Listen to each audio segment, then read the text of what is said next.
everyone, my name is Zach REDRUP, you're listening to the It's Not a Phase podcast, and on this episode I'm joined by As Everything Unfolds vocalist Charlie Rolfe. We talk all about their new sophomore album Ultraviolet, focusing on the album experience this time around, looking back at the successes of their 2021 debut Within Each Lies the Other, bringing her passion for photography into the concept, and loads more. Now, if you enjoyed this or any other episode of the podcast and you want to show your support, there's a few ways that you can do that.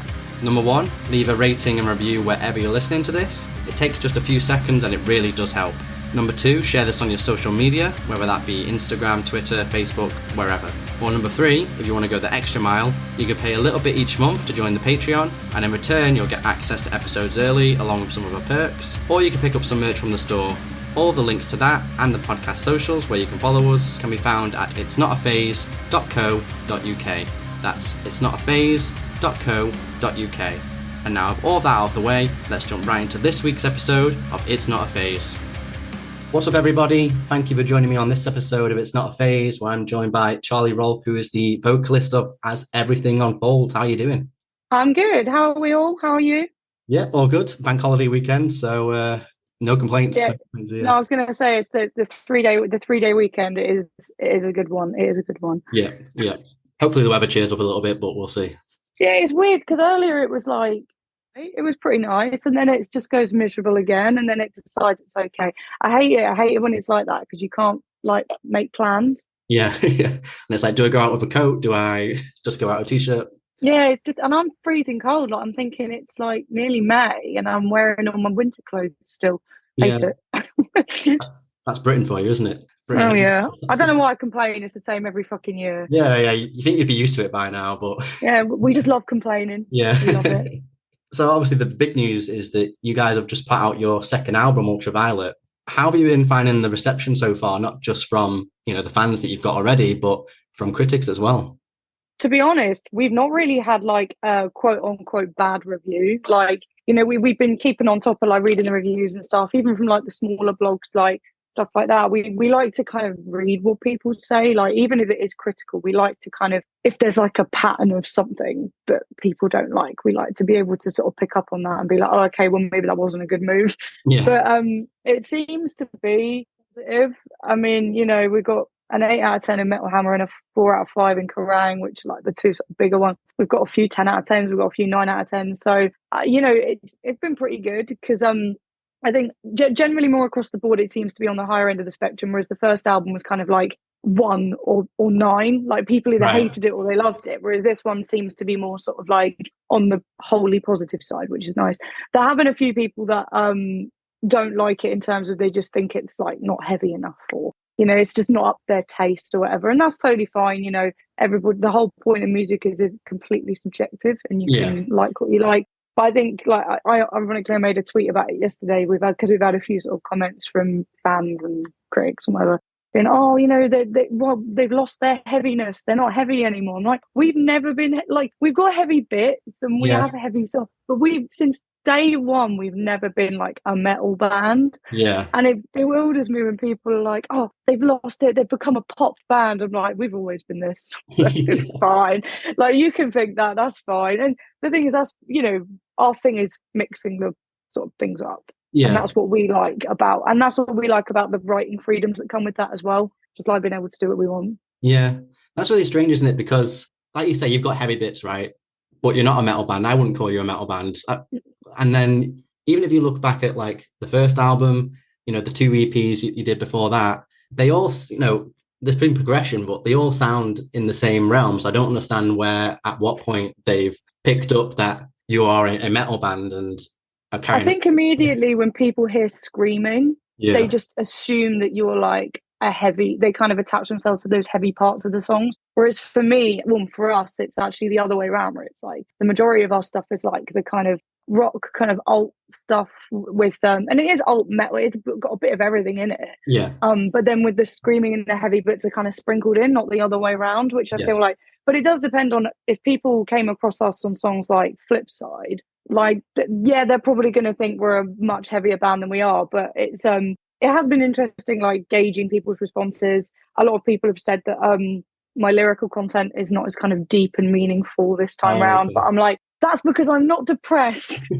And no, it's been much more kind of conceptual this time around, which I think obviously on the surface people might not pick up on, which is why it might not seem as kind of deep and meaningful on like a personal level, because it's kind of, it was an album that was written more from a positive perspective because I wanted to, because I was fed up of writing sad music, to be honest.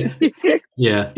You know, bands often refer to their sophomore album, their second album, as the difficult second album, quote unquote. Would you kind of agree with that to any extent when you were creating Ultraviolet? Weirdly, like we had like the worry. The worry was always there, especially at the beginning, because you're sort of like, you sort of sit down and go, oh fuck, like now we got to write another album. Like we can't just do one album forever. Like you got to do another one. And initially it was quite hard, because initially we were actually writing this album in the pandemic. That's how long we've been writing this album for. You know, our first album came out at that time, but we'd already started writing the second one at that point. So Saint or Rogue was, I think, the first song we wrote like collectively, which sonically actually makes a lot of sense. You know, a lot of people have picked up it's kind of more old, you know, the old album sound as well. And it kind of transitions into the new sound. But it's we wrote a few songs, and we kind of picked up on certain songs that we were like, oh, that's a good, like, I think UV, like the title track. I think once we wrote that, we were kind of like, oh, this will be fine. Like, I think we were always worried, especially with like On the Inside, it being like kind of our one hit kind of thing. We were sort of like, oh god, like we got such a thing to live up to. But actually, like, interestingly, Felt Like Home, which again was a not risk of a song, but it's definitely more like a pop song. We wrote it to be a live song, like that people could kind of get involved in, and it's gone down a tree. Like sometimes we're seeing more people singing along to that than we're seeing singing along to On the Inside, and I'm like, oh. So it's sort of, it was hard at first, but I think once we got into the swing of it, we were kind of confident enough in what we were doing that it kind of, the slump went very quickly. I guess it's the idea of it that's more daunting, isn't it? Because it's a full-length album, right? So before you even begin, you're like, right, well, not only have we got to do 10, 11, 12 songs, whatever it may be, we've got also this album that's already out, and this is what it's done for us. How are we going to not only meet it, but top it? That's it. And, you know, it's always, I think we're people always going about the debut album, but I actually think a debut album, you have a lot of leeway in terms of, like, you know, people, you can sort of be like, oh, you know, it's our debut album, the production's not great, or oh, we were very young, we didn't know what we were doing. And then sort of like when you come to your sophomore album, you don't have a lot of those excuses anymore. You know, you know, financially often you're better off. I mean, I don't know if we were, but which is kind of the same. But we were smarter with our money and things, and the way we used that money in the process. But yeah, it was kind of scary to sort of hear what people were going to be like. Oh, this is shit. I just didn't want that, because I mean, there's loads of people have said, oh, love, you know, we prefer the first album. I'm like, that's totally fine. Like, I totally respect that you prefer the first album. It's there for you to listen to the end of days, and I'm happy for you, and that's totally cool. But if you like the new stuff, that's cool. But I don't know. I think I was scared, but I think it's okay now. Yeah, I think it's natural to be scared, isn't it? Because it's the unknown, isn't it? And it's fine to fear the unknown, because you don't know what's going to happen. No, exactly. It's a weird one. I think just weirdly sophomore, just you have more pressure to perform more. I guess as well, you know, because things really took off with that debut, you know, the kind of journey that album's put you on is you got management, you got signed, you had all these bigger tours that you didn't have before, you know, your first like kind of major festivals as well. And because of all that, your fan base kind of like trajectory really, really grew as well. When you look back at that time and trajectory, and you transitioning from, you know, the band from the EP days to this proper band, quote unquote, what was that kind of like for you to kind of like just take that all in and adjust to the new era of the band? I think it was easy and hard at the same time. Like, I don't want to be completely, well, you know, dishonest and say that it wasn't fun and it wasn't exciting and it wasn't like everything we'd ever worked for, because it was. You know, at the end of the day, you know, we've been around for a while. You know, like you said, we've done 2 EPs before this album. We were a band way before that as well. You know, we've done the groundwork to earn what we earned. And I'm trying to sort of come to terms with accepting that, because at the same time, I always feel like, oh my God, imposter syndrome. I don't feel right here. I don't feel like I deserve to be here. But I'm sort of trying to teach myself that actually, no, we've all worked hard to be here. Everybody's worked hard to get where they are. You know, we've had, and I'm very proud of how we've done it, because like, we it's taken us a long time to get there because we've had no help. Our parents have no idea about the music industry. We had no financial help from our families, or when we were starting the band, like we all had part-time jobs while we were at uni, and we paid for that. We'd be like, oh, everybody needs to put £300 in to pay for the recording of the EP. And obviously then we got the label, and then that kind of took the pressure off us as personal people, but the sort of load of what we needed to do increased. And it's rewarding, but it was scary, like especially that first download pilot. I think I was like, oh my god, I don't like this is freaky. Like we're backstage and there's like bands that I'm like, it was Enter Shikari that were headlining the pilot, who we've obviously just come off tour with, which was mental. I mean, we saw them, we were like so excited to be on the download pilot with them, like, oh my god, we're on the same festival as Shikari, oh my god. And then like I remember the first time we got offered the shows with them last May, we were all just like, no, Jay, like our manager was like, no, Jay, you're joking. Like, that's clearly a joke. Like, they're not going to want us. And he was like, yeah. And then obviously we got asked back, which is what we did 2 months ago. We did the sort of March run of residency shows. And it has been surreal. I think the last year has kind of been surreal with a lot of the shows and the tours. We just come off the Impericon tour as well.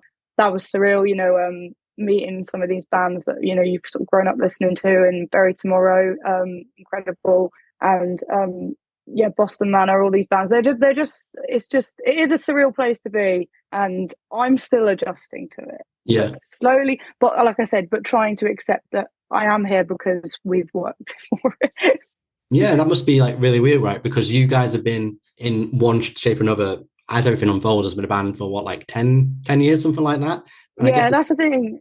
We've not come out of nowhere. Like, it's really funny because obviously people that kind of just found us, and to them it looks like we're getting all these things, like, and people are like, what, there must be a reason, like, they're obviously paying to be on these tours. I'm like, we wouldn't have the money to pay to be on those tours if we wanted to, I can tell you now. Yeah. So it's like, but I know we've done the work, and our fans know, and I think we're always honest about everything, and we always try and be open about as much as we can as well, because I feel like that's something that we've always just sort of been very open with our fans about, the reality of things, about being in a band as well. Like we're always getting to come to America, tour in America, and we're just like, right, we're going to tell you every reason why we can't come to America right now. Yeah. And then they sort of go, oh, that makes sense, because I feel like a lot of bands will just be like, oh, soon. Yeah. And you're like, let's be realistic, like, it's a nightmare for a band without a huge amount of support to get to America. So it will happen eventually, but just not right now. yeah, like especially like now with the financial crisis and all that, and like visas out here are like worse than ever to kind of get, not just because of how much they cost, but just the whole process and having to wait. Yeah, it's a nightmare. I mean, like Holding Absence had a massive problem a couple of weeks ago, and we managed to help them out by being in Germany because they had some stuff going on and whatever. And it's and you talk to people, and they've had problems even before that one, like years ago. Yeah. And it just seems to be so like random as well about who gets picked and who doesn't get picked on, and it's just so confusing. I get so stressed about that kind of stuff. I'm just like, even like booking the Eurotunnel, I'm like, oh my god. But I just don't do any. I don't do any of that stuff because I just get so stressed about it. Yeah. But I mean, like, you're still doing like huge shows in the UK, and you mentioned like the Impericon Festival shows that you did, a few weeks ago. Like, I saw the photos; those crowds were huge. And then I think you were on stage with, was it Trash Boat, and was it in Wembley? I think. Yeah. So the Trash Boat thing was first. So they played. So they were on the tour with I Prevail, and obviously we've toured with Trash Boat before, and we've played a couple of shows with them. They're quite good friends with them now. And I do sometimes get up and do the feature, Milky's feature from Bad Entertainment. And they messaged me because I said they were at the Enter Shikari show, so they popped in and said hello and whatever. And I said, look, if you've got any guest list, I'd love to come to the show, like, anyway, to watch you guys at Wembley. And then they messaged me a few weeks later, and Dan was like, yeah, like, do you want to come do the feature? Like, why not? Fuck it, like, have a go. And I was like, yeah, all right. Like, that's very cool. So I spent the whole day with them as well, which was cool. So I was in an empty Wembley as well as a full Wembley, which was very cool. And then, the last show, so the Impericon Festival, which was Leipzig, which was like a 12,000 cap arena or something. And I was just like, oh my God, like, this isn't happening. Like, bear in mind the show the day before in Vienna was like a couple of hundred capacity, and then it went straight to like a 1,200 cap arena. I was so confused because I was just expecting it to maybe be like a couple of thousand on like the bigger ones, but I was like, oh, right, okay. Right. I was shitting it, but it was a lot of fun, and Germany's always good to us. You know, German crowds are great. They're always just so up for having a good time and whatever. So yeah, it's been pretty surreal. Yeah, like playing just one show there where, you know, before even your first album, I imagine like on a tour, you wouldn't get that many to come to the shows because it's mental. And obviously in Pericon tour, you kind of do like a few dates and stuff as well. And yeah, it was just really good. It seemed to get really good response. A lot of the bands were really nice. Like, we kind of hung out with some people that we'd sort of not actually had, like Bury Tomorrow especially, we've always kind of crossed paths, but we've never actually had time to like talk to each other and like, you know, watch each other's bands and stuff like that. And we sort of made an effort to kind of like, you know, connect with people that we've sort of been around for a while but haven't actually had the time to connect with. So yeah, so that was very nice. And we were sharing a dressing room with Fit for an Autopsy at one of them. Okay.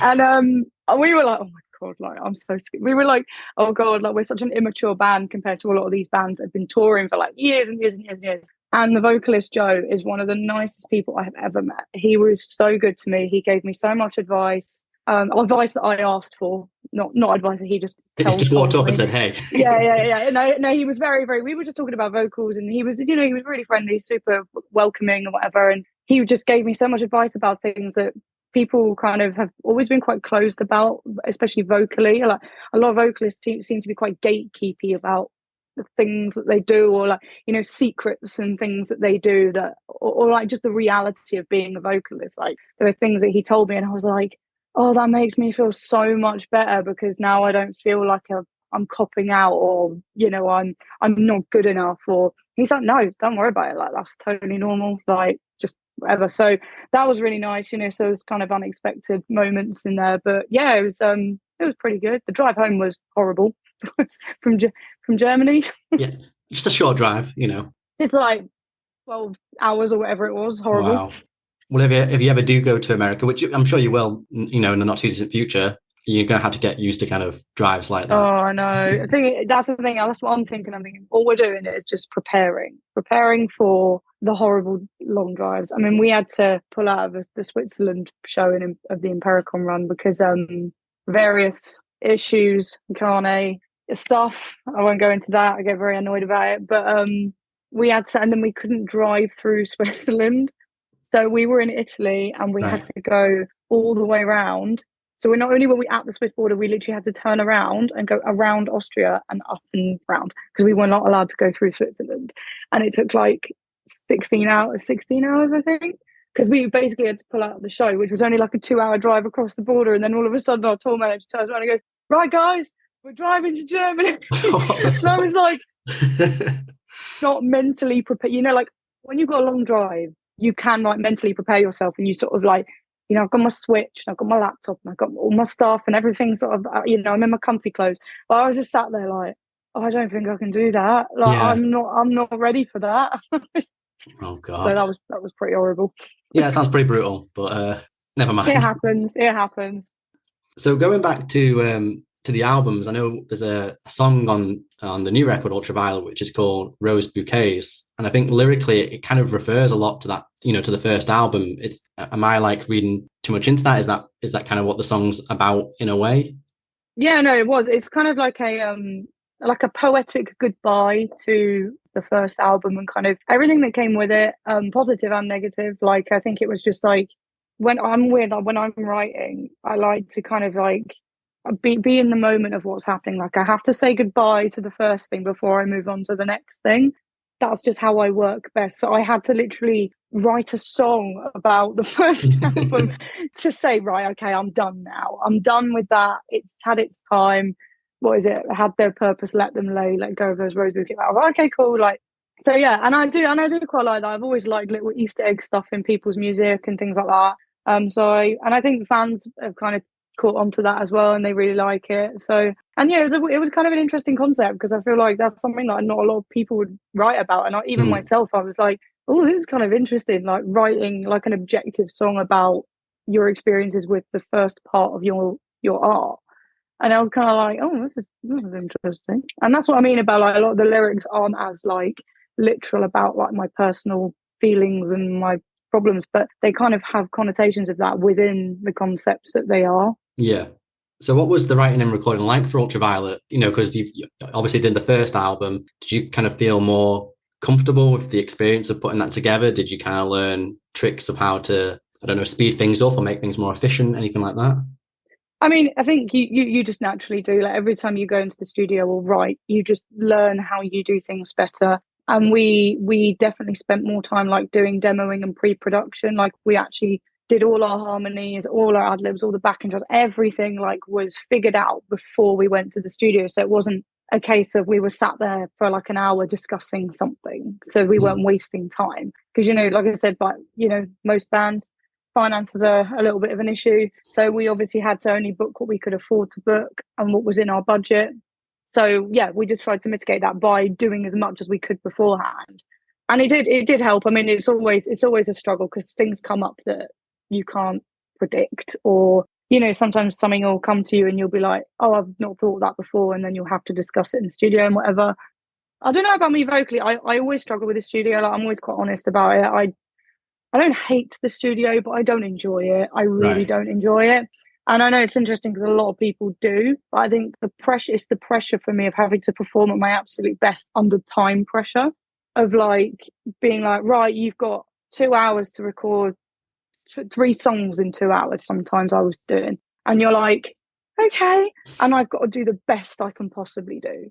I think if I had more free time, I might feel better about it. I think that's why like people are like, oh, I love doing vocals. I'm like, and then they're like, oh yeah, I had a week to do everything, and I'm like, I had like 2 days to do everything. So it's but like I said, it just is what it is, and you have to kind of work around it. And I had a few moments, you know, getting really upset, really emotional because I lost my voice at the end of it, as you would recording, you know, from 9 a.m. in the morning till like 11 o'clock at night, just constantly recording vocals and only having like a half an hour break. So it was hard on me, but I am proud of it in a way, because I'm thinking, well, I did get through that, you know, with the help of Oz, our producer, bless him. He would come and he'd give me a cuddle. So it's okay, Charlie, we're so close now. And he'd like put little markers for me. So he'd put like little check marks, you know, or like, you know, he'd be like, right, let's just get through this bit. Then you come into the control room. Then we'll have a listen. We'll have a cup of tea. Then we'll go and, you know, he sort of like break it down for me, which I think was really, really helpful. And again, talking like, you know, studio and stuff like that, like I'm going with somebody who understands how you work as a person and as an artist is so important. Like, we went back to Oz because he was so good with us on the first album.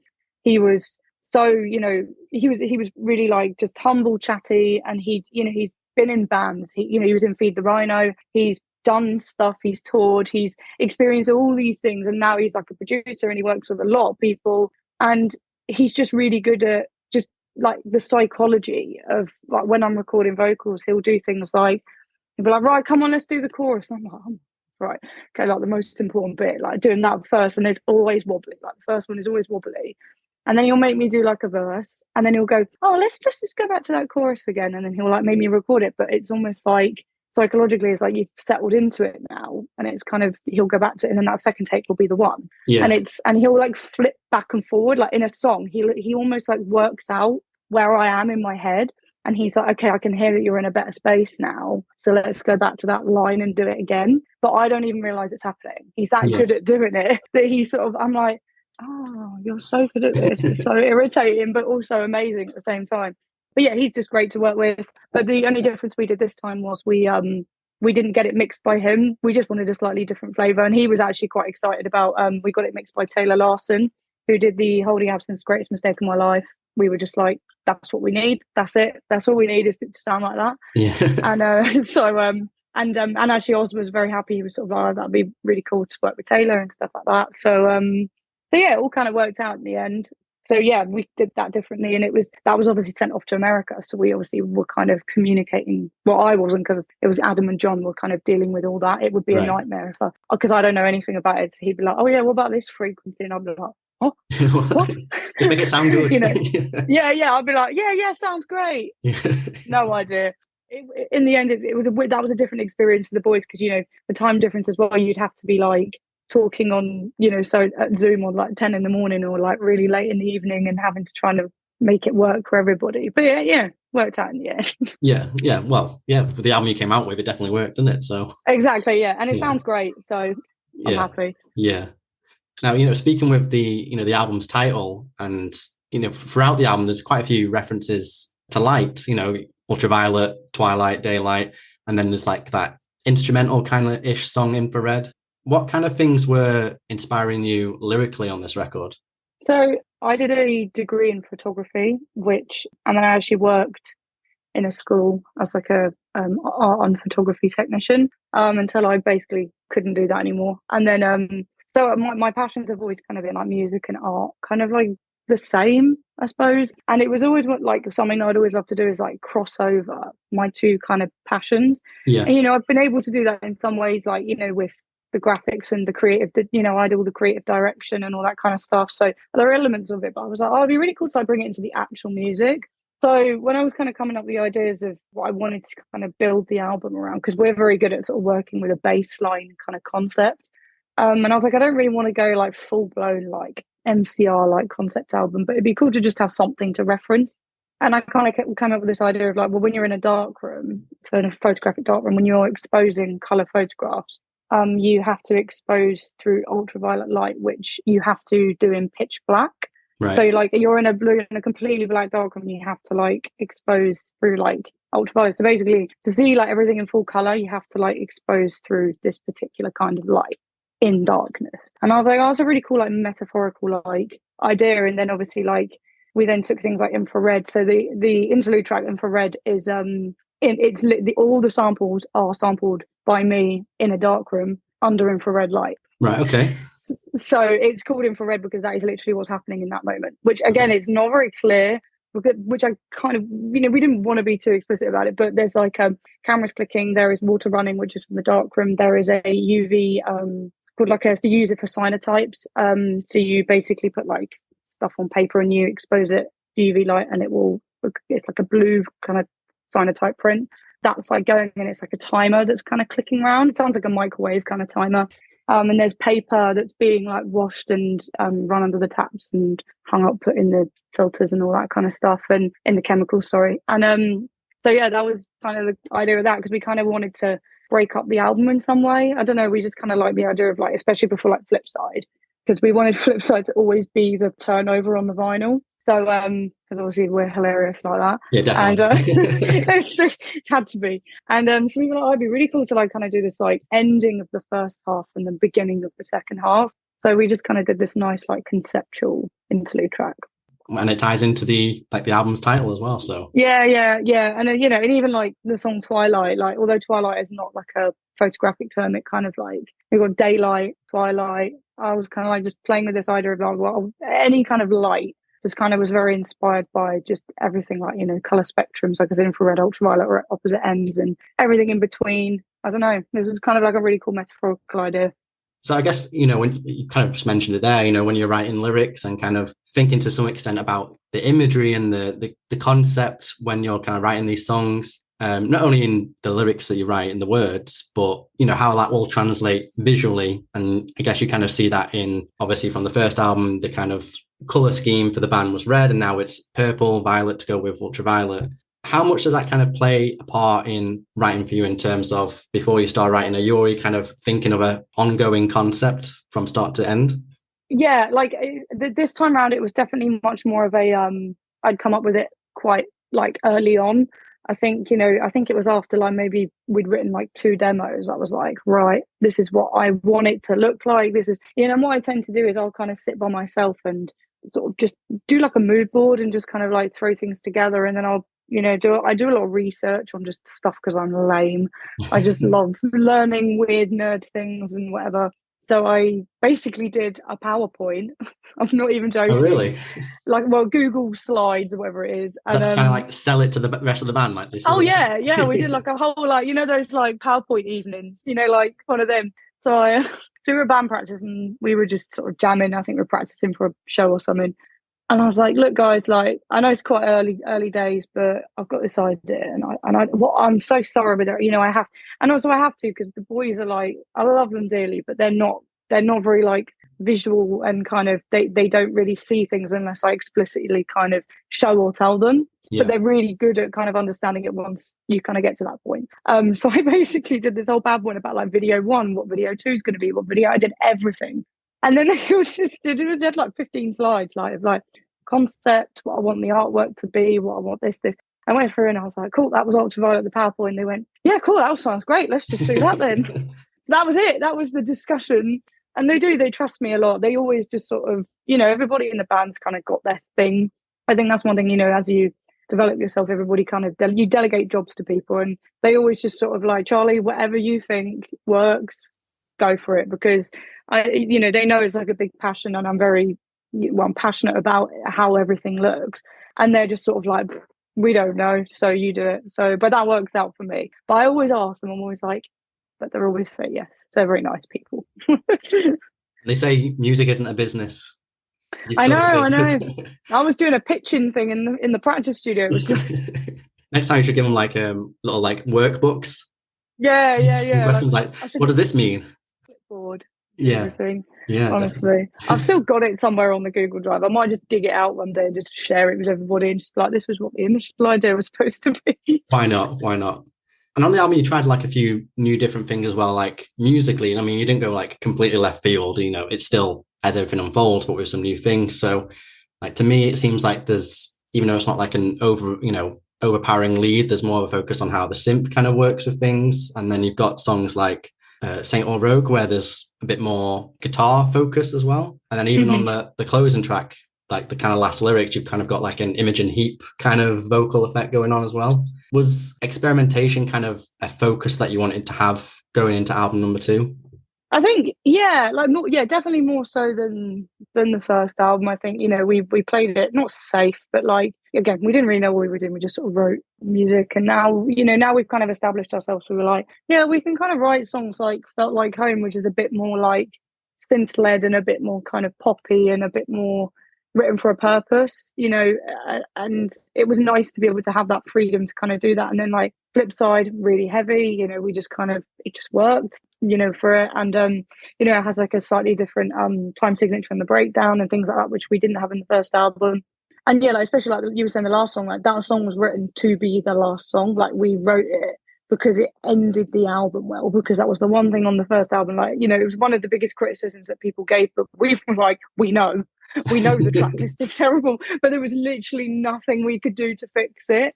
It was just whatever you did with it, it was choppy. Yeah. Whereas this time around, we were sort of like, okay, no, we'll write songs purposefully so that they flow into each other and it feels like an album rather than just being blare everywhere.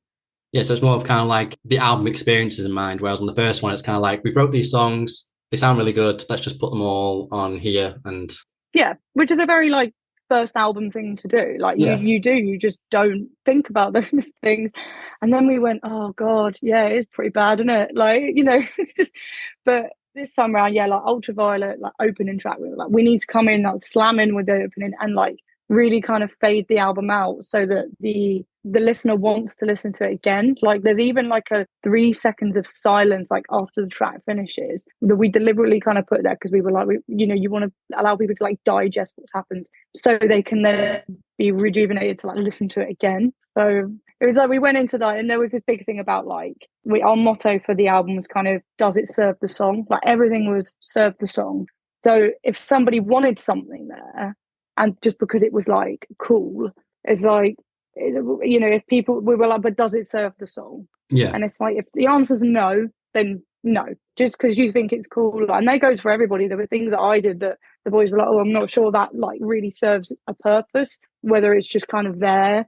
And I was like, yeah, agree. And we had this like rating system of like out of 10, like how passionate are you about something, rather than just being like, I like this or I don't. You'd sort of ask the group and go, right, out of 10, how much do you care about this particular thing? So then we'd be able to sort of come to a compromise on things. Because like, you could say like, oh, I'm only 5 passionate out of 10, rather than oh, I'm 10 passionate out of 10. Yeah. So it was a good way of kind of gauging and what, writing. So it's me, Adam and John that kind of write all the stuff. And that was a system that kind of worked and was much better this time around. Yeah. Well, if you ever get a 10 in the future for yourself and maybe the other guys aren't feeling that, just do a PowerPoint to explain why it's a 10. Yeah, I will. I Yeah. will be doing that. No, not normally. It was actually rare that people were like 10. There was like a couple of times, but Yeah. not very often. Yeah. Well, it's good you've got like a democratic kind of system in place because, it's the band isn't one person, it's all of you. That's it. And it's like, even though George and Jamie don't write I mean, Jamie will write like some of his fills, like he'll like sit with John and do a little bit, but like George is kind of like, although he doesn't physically write anything, he'll kind of come in and be like the outside opinion because he's not actually been involved in the writing. He's actually invaluable in a weird way. Like people like again, like everybody in this band like has a weird kind of purpose. So George will just sit there and go, that, like if I was listening to that like I am because I didn't write it, that's a sick song. Or like, oh yeah, I just feel like that bit was a bit gimmicky, or I just feel like that bit was a bit that. Weirdly, like having him not in the writing process all the time, he can be a really good outside perspective. Yeah, kind of like a bit of a soundboard, really.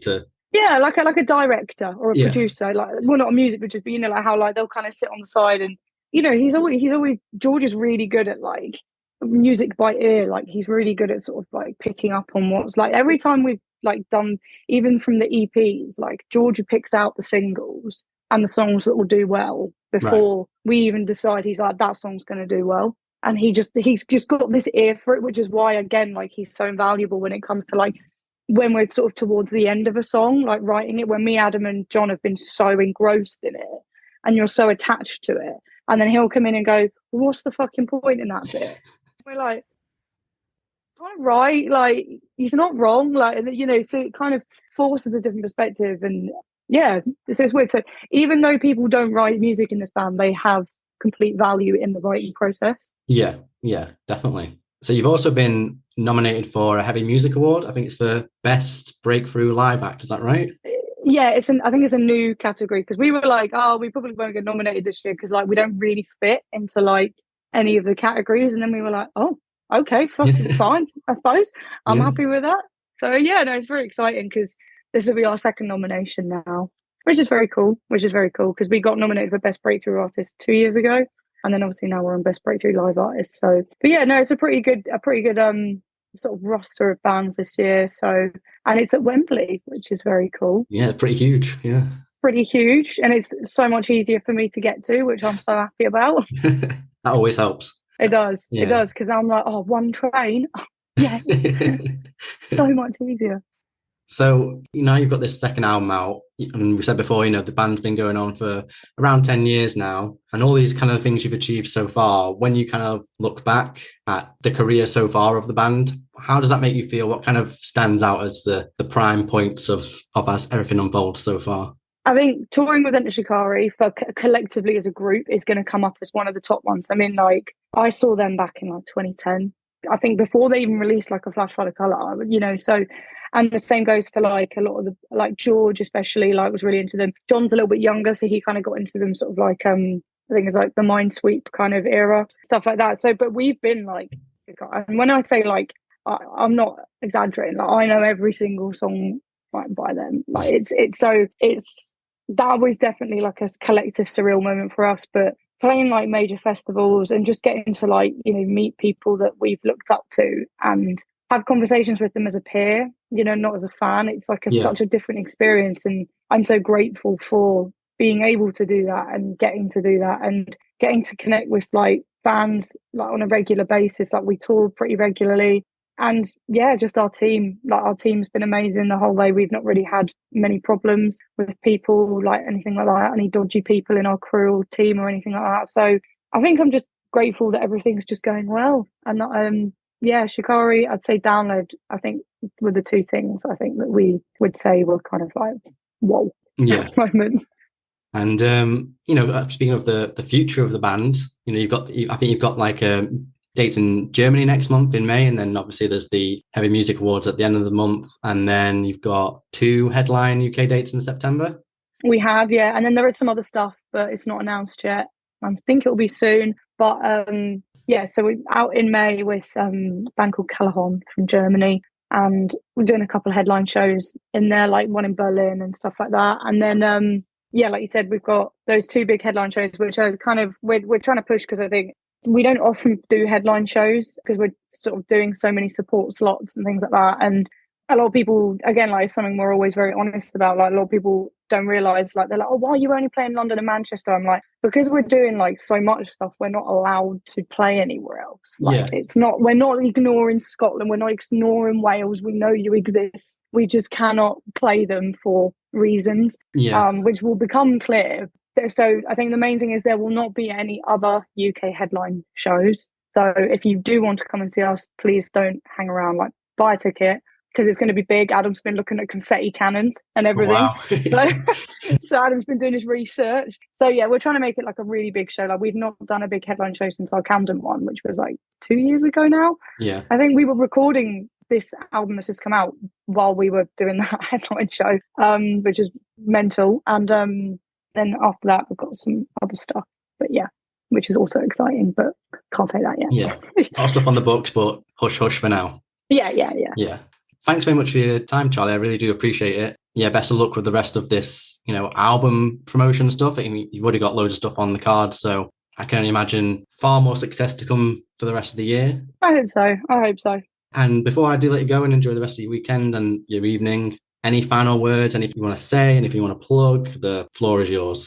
I always say, and I think it's a big thing, and I kind of touched on it, it's like, if you want to do this, and there'll be people listening who are fans or like young musicians or whatever, it's like, it can be really disheartening to play to like empty rooms and think that you're never getting anywhere. But like, we played to 20 people before the pandemic. And then a year later, just from grinding hard behind the scenes, we then played Download Pilot. And I never thought it would happen. We were just kids playing in Adam's parents' spare room, like 1 minute. And then we were sort of, playing these amazing major things and getting off of tours and getting all these opportunities. So don't feel disheartened, but if you genuinely want it, like you've got to push for it. But if you do push for it, it will happen. Like something will happen. So that's kind of my advice, because I feel like it's such a hard thing. It's always like, I always like, stay safe. But I'm always like, now I'll give some real advice about it's hard. It's not easy doing this. It's really fucking hard, but it's really rewarding. So if you want to do it, do it. Yeah, I think it's kind of not just in music, but you have, I think it's called like the tipping point. Like no matter how much you grind, the more you do it, you're getting closer and closer to that goal. You never see it. At one point it is going to tip. It's really hard, and it is, and a lot, it might be, I'm very privileged that it did happen to us relatively quickly, but we were having conversations about like, oh yeah, if this first album doesn't do well, then we're going to call it quits, so it was almost like that was literally the make or break, because we were all just like, oh God, we can't keep doing this forever, this is just sad, so, but now it's kind of going well, we're like, oh yeah, if you really, really work hard and you really want it, just keep going until you physically can't anymore. Yeah. That's my advice. Well, sound advice to end on, Charlie. Again, thanks very much. And best of luck with everything. Thank you very much. No worries. See you later. Take care. And that is it. Thank you so much for listening. Again, if you enjoyed this or any other episode of the podcast, then please leave a rating and review wherever you're listening to this. If you want to support the podcast further, you can go and give it a follow on social media, pick up something from the merch store, or subscribe to the Patreon to get early access to episodes. All the links can be found at itsnotaphase.co.uk. That's itsnotaphase.co.uk. Thanks again, hopefully catch you on the next one, and remember, it's not a phase, it's a lifestyle.